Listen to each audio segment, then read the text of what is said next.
राधे जीवन पाई सबुठु मूल्यवान श्वासक्रिया सबुठु जरूरी प्राणवायु। यही प्राणवायु जदि शरीर समस्त स्थान रे सठिक भावे सठिक मात्रा रे न पहुँचे तेबे शरीर असुस्थ होता है।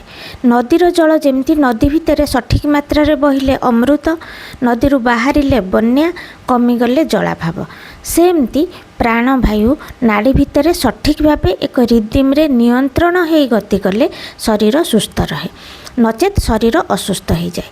यह ठीक भाव नियंत्रणाधीन और गतिशील करिबारे साहाय्य करे प्राणायाम। प्राणयुक्त आयाम, प्राण है प्राणवायु, आयाम है नियंत्रण करने सठिक भाव गतिशील करने।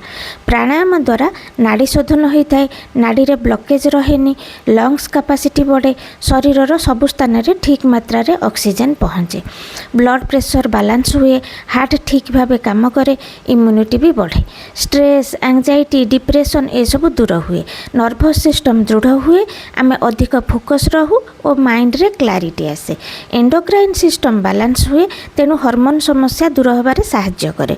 एते सब लाभ देउथिबा प्राणायाम आम पई केते जरूरी भावंतु। 8 प्रकार प्राणायाम अछि, भस्त्रिका, कपालभाति, अनुलोम विलोम, भ्रामरी, उज्जयी, शीतकारी और शेष में सूर्यभेदन और चंद्रभेदन।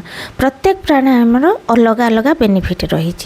जानवा चाहूँगे कमेंट करंतु, आउ ताहाकु अलग वीडियो रे कहिबी। एबे जय जगन्नाथ, आपनक दिन मंगलमय हो।